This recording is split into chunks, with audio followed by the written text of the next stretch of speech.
Hello everyone and welcome back to the Grand Chess Tour. We are back at the Blitz event. It's round 7 and it's Magnus Carlsen versus Levon Aronian. After losing to Ding in round 5, Magnus bounced back by beating Nepo in round 6 and now he faces Levon. We have a nice photo of this matchup, courtesy of Leonard Otis, official photographer of the Grand Chess Tour. Here it is. You can see that Levon is very happy before the start of the game. Hard to say if he's happy because he's facing Magnus, or maybe someone in the audience is maybe wearing a Levon t-shirt or something. And also, you can see that even though he's rocking a white shirt, that it has a floral pattern on the inside. So, as usual, Levon, the most colorful Grandmaster, stays true to his intentions. So there we have it. Now let's check out the game. Magnus with the white pieces opens with c4.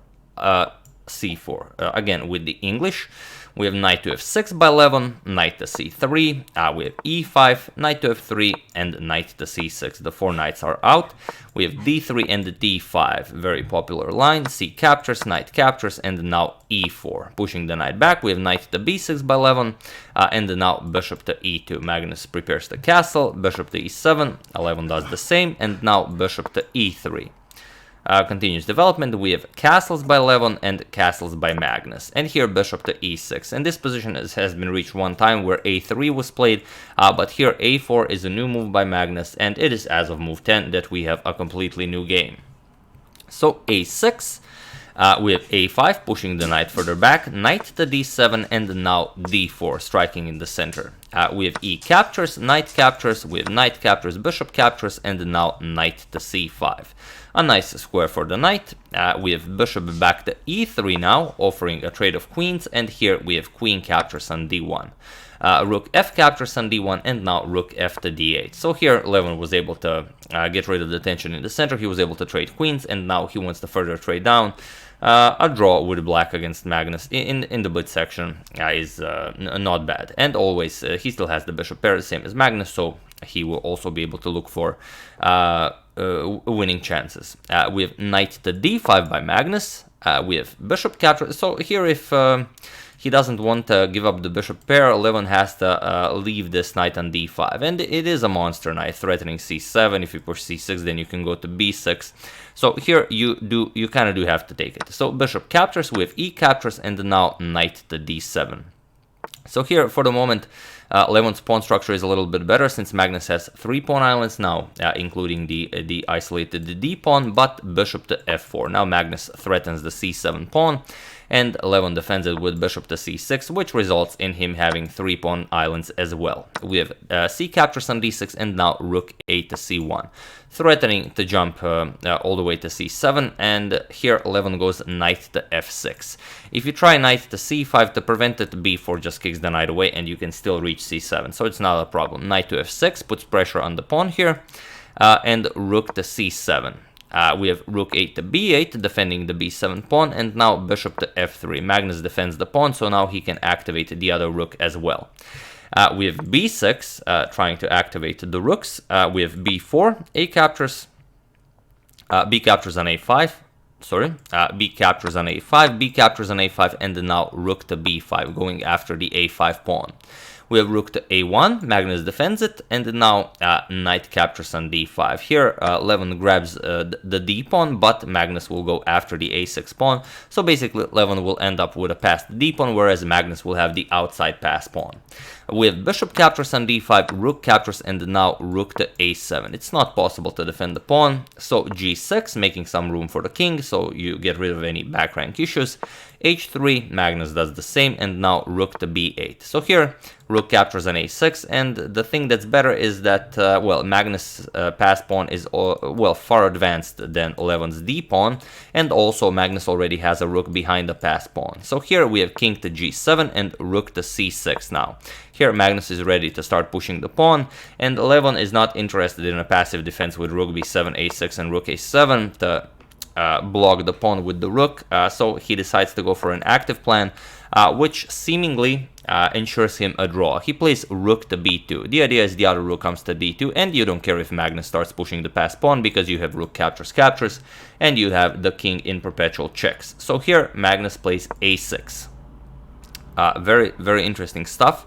We have rook d to d2, now threatening rook captures on f2, followed by rook captures on g2, but Magnus continues with a7, and here Levin just captures, rook captures on f2. So what can you do here? If you're not careful, rook captures on g2 might result in perpetual checks. So feel free to pause the video here and try to figure out how to win this position with white while I give you a couple of seconds.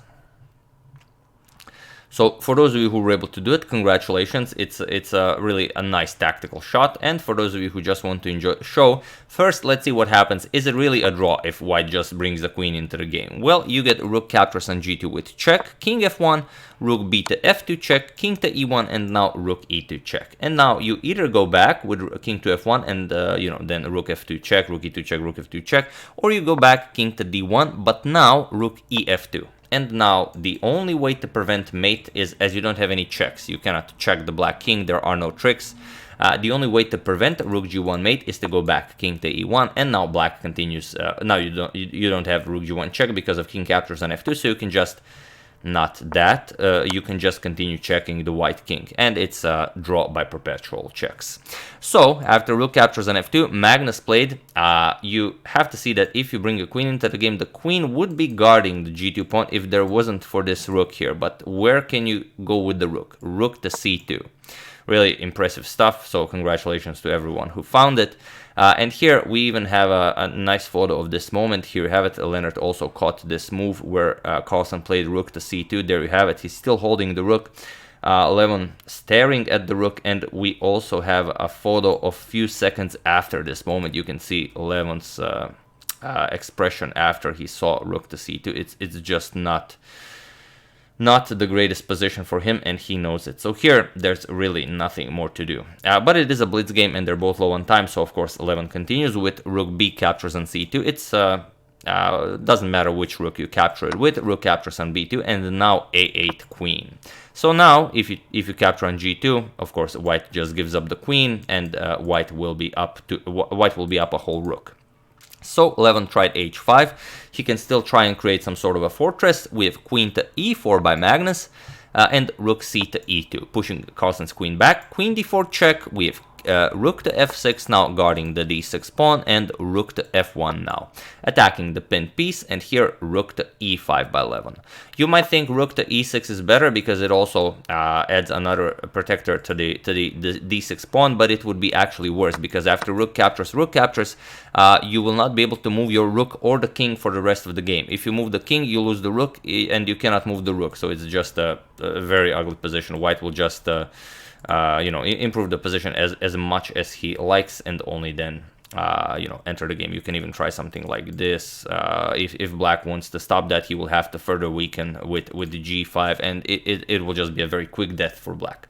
So here Levin tried rook e5. This is better, but it does involve giving up the d6 pawn. So Magnus captured, rook captures, king captures, and now queen captures on d6 with check. We have rook to e6, now attacking white's queen, and now queen to f8. We have rook to e5. Levin starts to create some sort of a fortress. Now king f2. Magnus starts bringing the king into the game. Rook f5 check, king e3. We have rook e5 check, king to d4, and now rook back to e2. But now g4. We have h captures, rook to g2. Now Levin goes after the g4 pawn, queen to h8 check. We have king to e7, and now queen to h3, defending and attacking the rook. Rook d2 check, now king to e5. We have rook to e2 with check, king to f4, and now rook to e6. Now, hopefully, Levin has created a fortress, but Magnus finds a way. Magnus now wants to get his king all the way to g7 to attack the f7 pawn with the king, and then try to create a second attack with the queen. So, king g5, we have rook to e5 check, king h6. We have g5 now, not allowing white g5 in the future, so maybe the rook can set up a defense along the 6th rank, but king to g7. We have rook back to e6, and now, without waiting for rook to g6 check, Magnus finds the absolute quickest way to grab the f7 pawn, and that's queen to a3 check, king moves, we have queen to a8 check, king moves, and now queen to b7 check. And it was in this position that Levin Aronian resigned the game on move 56, as there is nothing more to do here. After you move the king, you lose the f7 pawn, king captures, now the rook is under attack, and here it's just lost. You could try rook c6 to trick white into a stalemate, but still, after one check and king moves, you can even give up the queen. Captures, because now the king and pawn endgame is winning. We'll just have a quick look. King d7, you can capture it. King e7, you can go king g6, and after king f8, you get these 3 squares, and now you just push the pawn to victory.